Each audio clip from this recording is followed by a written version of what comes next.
আসসালামু আলাইকুম প্রিয় দর্শক, অন্য মঞ্চের আলাপ চাইতায় আপনাদের সকলকে আমন্ত্রণ জানাচ্ছি।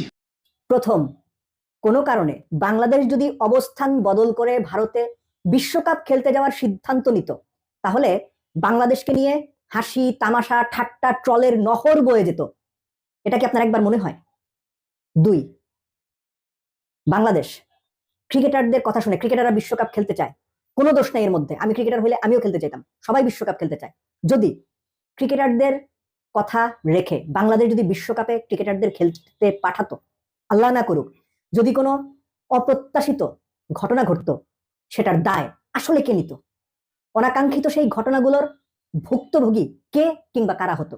তৃতীয়, বিশ্বকাপ না খেলার ফলে বাংলাদেশের কোনো সমস্যা হবে না।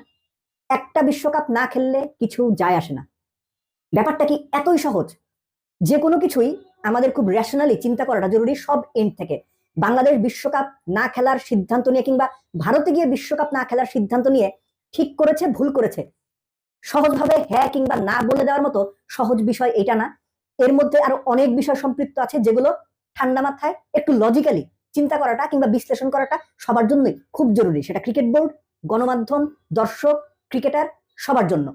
প্রথম যেটা বলছিলাম, বাংলাদেশ শুরু থেকেই নিগোসিয়েশন টেবিলে বসে পয়েন্ট অফ নো রিটার্নে চলে গেছে। নিগোসিয়েশন মানে কি? কেউ একটু বেশি ছাড় দেবে, কেউ একটু কম ছাড় দেবে, তারপর একটা জায়গায় এসে সিদ্ধান্ত নেওয়া। বাংলাদেশ আলোচনার শুরুতেই কিংবা একদম শুরুতে পয়েন্ট অফ নো রিটার্ন, অর্থাৎ ভারতে গিয়ে বাংলাদেশ বিশ্বকাপ খেলবে না সিকিউরিটি রিজনে, এবং আইসিসির যে ইন্ডিপেন্ডেন্ট কিংবা স্বাধীন সিকিউরিটি অ্যাসেসমেন্ট আছে, সেটার অ্যাসেসমেন্টের উপর কিংবা সেই তথ্যের উপর ভিত্তি করে বাংলাদেশ এই সিদ্ধান্ত নিয়েছে। এবং এই কারণে শেষ পর্যন্ত যে কোনো পরিস্থিতিতে বাংলাদেশের জন্য সিদ্ধান্ত বদলে ভারতে বিশ্বকাপ খেলতে যাওয়াটা অপমানের হতো, লজ্জার হতো, এবং এটা নিয়ে হাসি ঠাট্টা ট্রল হতো। আমার মধ্যে এটা নিয়ে কোনো ডাউট নেই, এটা হইতোই।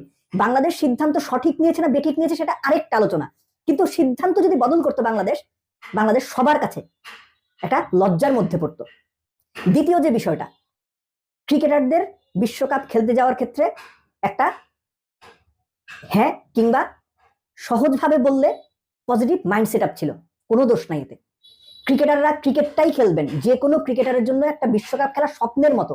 একটা বিশ্বকাপ দলে থেকে বিশ্ব ক্রিকেটের সর্বোচ্চ পর্যায়ে নিজেকে রিপ্রেজেন্ট করা, দেশের জার্সি গায়ে নিজে নামতে পারা, এটা অনেক বড় ব্যাপার ভাই। এটা ক্রিকেট না, শুধু যে কোনো খেলায় সব ক্রিকেটাররা যেতেই চাইবেন। এখন ক্রিকেটারদের এই চাওয়া মেনে যদি সরকার বলতো, সরকারের কথা এই জন্য বলছি, সম্মানিত উপদেষ্টা আসিফ নজরুল স্পষ্ট করে বলেছেন এটা সরকারের সিদ্ধান্ত। এই সরকারের সিদ্ধান্তটা আমি পরবর্তীতে আরেকটু আলোচনা করবো ব্রিফলি।